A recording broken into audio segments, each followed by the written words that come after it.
Salve rapaziadinha do mal, tudo bem? Sou o Vitor Gava, tô no 2º ano de História. Eu sou a Júlia Perru, tô no 2º ano também. Sou o Matheus Polito, também tô no 2º ano. Eu sou a Gabriela Garcia, também no 2º ano. E a gente vai falar um pouquinho sobre a obra Os Aztecas, sob o domínio espanhol, do Charles Gibson.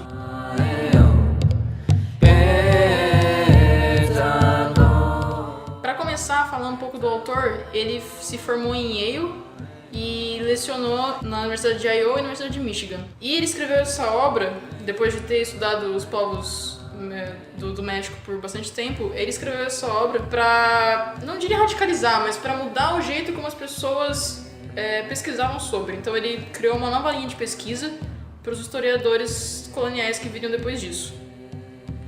Para situar um pouco na geografia de onde o Charles Gibson vai falar, ele fala um pouco do Vale do México, que é onde os aztecas surgiram, e ele divide o surgimento dos aztecas em 4 períodos, que é o Antigo, onde os povos se organizavam antes da chegada dos espanhóis, o Formativo, que é quando eles começam a se fixar e se organizar no território, em onde cada tribo vai ficar, o Clássico, que eles se organizam no Alto Império, e o Pós-Clássico. Com isso, no Formativo é quando eles começam a organizar as terras que possuíam no Vale do México, que eram bem férteis. Assim, dividindo entre terras para os templos, terras para os nobres e a terra dos povos, que eram chamados de caputim. Essa distribuição de terras, elas eram necessárias para uma organização política e econômica do Vale do México para os aztecas. E dentro dessa organização, existe uma hierarquia muito grande para os aztecas. Eles eram incrivelmente organizados dentro dessa hierarquia. A pirâmide social deles era muito bem separada. Eles eram muito ligados à boa conduta, a exercer sempre as suas obrigações corretamente. Eles eram extremamente educados quanto a isso. E para eles a burocracia era muito importante dentro da sociedade. Era aquilo que dava ordem às coisas, era aquilo que fazia tudo funcionar. A sociedade azteca ela também não era configurada em um império, porque ela era configurada numa espécie de confederação. Eles não tinham uma estrutura política grande como os incas, por exemplo.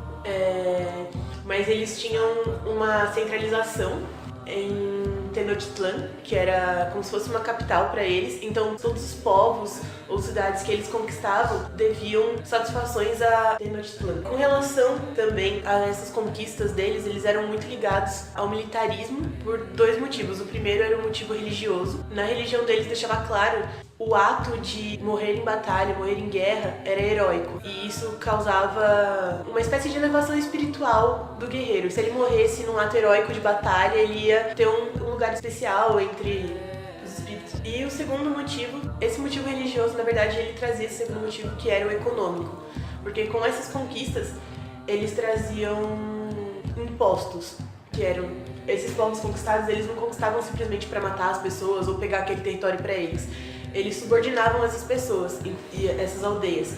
Essas aldeias tinham que pagar impostos para a capital deles e assim que eles mantinham toda a economia. Só comentando, isso é bem comum em povos guerreiros que tem uma religião muito forte, tipo povos vikings, indígenas, essa cultura de guerra ligada à religião e guerreiros fortes que morrem em batalha num lugar especial, tá ligado? Então, e aí aqui eles comentam também sobre como isso era uma semelhança também com os espanhóis, de você morrer fazendo esse bem pro seu povo, trazendo essa recompensa de guerra. Isso era como tipo um alívio para uma boa morte. Depois de dar mais ou menos uma ideia de como que a sociedade ela se organizava antes da chegada dos espanhóis, eu acho que é importante também colocar que na verdade é o foco que o autor dá atenção, né? Porque a obra em si ela vai falar mais das mudanças que os europeus, que os espanhóis trouxeram na forma de organização dos aztecas, tanto com relação à economia, política, religião, quanto com relação ao território também. Então é importante falar que, por exemplo, na questão do território,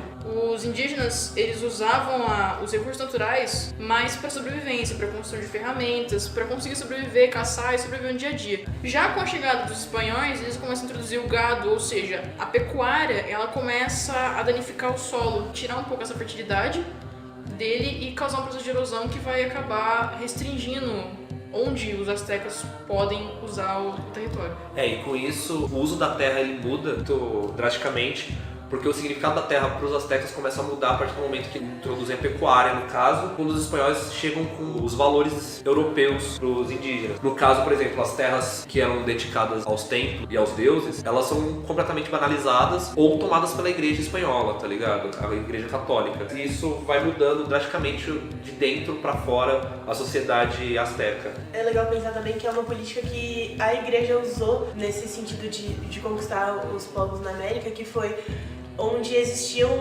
monumentos ou qualquer tipo de cultuação a outros deuses, eles iam lá e construíam, tipo, igrejas por cima, pra mostrar a dominação deles. Sim, exato. Nesses lugares. E para esses povos, a mudança religiosa é bem importante, porque como a Júlia falou, a religião é o centro, né, Sim, da a comunidade. religião ela estava totalmente ligada à política. Então, deslocando a religião, mudando ela ou atacando ela diretamente, o povo em si vai mudar também. Começa uma guerra ideológica, basicamente. Sim, e aí você quebra todo o modo de organização que eles tinham, né? Porque o governo deles ligado à religião é o que moldavam aquelas pessoas, era o jeito que eles tinham de seguir a vida deles. A partir do momento que você quebra a religião deles, Eles se desfazem. Eu acho que isso encaixa também na economia, né? A Júlia tinha falado que a economia deles era baseada em conquistar outros povos pra ter os tributos. Isso acaba sendo mudado porque, tipo, os espanhóis, eles vêm e eles inserem a encomenda. Uma nova forma de pegar tributos, porque a partir daí eles começam a dominar os nativos e aí eles pegam não só a mão de obra deles, mas eles também querem tributos. Só que tem uma diferença entre a encomenda e a escravidão, porque na encomenda, de acordo com a definição deles, o indígena ele não era considerado uma posse e a terra também não era considerada uma posse. Então é o que muda entre esses dois tipos. Sem contar também que não era passada de geração em geração. Se o dono daquela encomenda morresse, a encomenda voltava para a coroa e os indígenas que estavam sob o controle dele ficavam sob o controle da coroa até eles serem passados em diante. Ou seja, você não é minha posse, mas você trabalha pra mim e eu tomo conta da sua terra. Basicamente isso. Basicamente isso. Depois de todo esse retrospecto explorativo que a gente tem sobre os indígenas, a gente não consegue escapar das consequências, né, que acontecem devido a essa exploração. Uma dessas consequências que o autor aponta é o alcoolismo, que tipo, é algo ainda presente, mas também foi presente na sociedade asteca. Sobre o alcoolismo, é importante frisar que os astecas eles consumiam álcool pré o período de colonização, mas esse álcool ele não era consumido do dia a dia, ele era consumido apenas em rituais, em festas e enfim. Essa bebida, a bebida típica que eles tomavam é chamada de pulque, que é uma bebida alcoólica feita de suco fermentado de agave. E, enfim, aí acontece toda a colonização, toda a exploração, e aí a gente tem as consequências nos próprios astecas. As consequências disso é o alcoolismo. No período pós-colonização, o álcool, essa bebida pulque, ela deixa de ser utilizada apenas em festas e eventos e rituais dos astecas e passa a ser introduzida no dia a dia do próprio indígena. É importante frisar também que o autor coloca que isso independia do indígena, seja ele mulher, seja ele homem. Então as mulheres também bebiam no dia a dia. E aí a gente pensa, por que isso aconteceu? Por que isso era consequência de uma exploração? E aí o autor explora diversos pontos, e um desses pontos é, claro, a agonia, a tristeza, o sentimento do indígena que ficou completamente fragilizado, completamente deixado de lado, e ele se entregou à bebida e por fim se tornou dependente daquilo. Exploração resulta nessas consequências. E se a gente olhar por outro lado também, quando você tem tipo, uma quebra de toda a cultura deles, aquilo ali acaba sendo tipo, um apego, sabe? Você está se apegando a algo que estava ali antes, tipo, não foi quebrado. Exato, com certeza. E eles utilizam o álcool como sendo um refúgio, de fato, um refúgio. E é bem importante frisar isso, porque essa frase é bem emblemática, né? Não há compra se não haver venda. Então, a partir do momento que o álcool ele é introduzido no dia a dia do indígena, algumas pessoas do período, elas começam a capitalizar isso, essa dependência. Essas pessoas eram espanhóis? Depende muito. Existiam índios que faziam isso e existiam espanhóis também. Só que existiam muito mais índios, porque os espanhóis, eles eram muito ainda controlados pela Igreja Católica e pelo clérigo que... Existia a demonização. Exato, da bebida, enfim. Então eram mais os índios que capitalizaram essa dependência, entendeu? E aí começaram a vender, enfim. O que a igreja, a partir disso, a partir desse acontecimento, desse fato, ela faz? Os clérigos, eles começam a lecionar leis proibitivas sobre o consumo do álcool.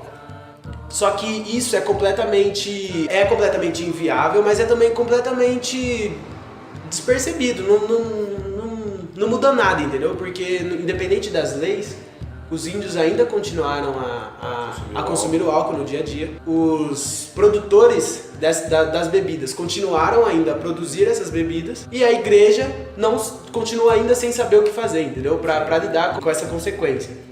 Então as leis clericais, elas foram 0% eficazes. Eu acho que também por conta de eles não reconhecerem muitas vezes a Igreja Católica como uma autoridade, eles não reconheciam as leis que a Igreja Católica fazia, tá ligado? Com certeza. Mas foi uma medida que a igreja encontrou para tentar diminuir pelo menos o consumo do álcool e a gente percebe que foi 0% eficaz.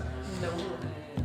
Com isso, a população indígena, na verdade com isso não, mas com a exploração, a população indígena diminuiu muito, existiu muito a exterminação de indígenas, porém o consumo de álcool, ele não diminuiu. O consumo de álcool entre os indígenas, ele ainda continuou grande e independente da diminuição da população, ele não diminuiu. E aí, depois disso, o autor conclui esse tópico, explicando mais sobre o porquê que aquilo lá era uma consequência, né? E aí a gente volta pro tópico inicial que eu disse, que a sociedade indígena dessa época, depois do período colonial, ela se torna uma sociedade triste, angustiada, reprimida. Também uma sociedade dependente. E é isso, pessoal. Eu espero que vocês tenham gostado. A gente queria agradecer a vocês pela participação e até talvez numa próxima.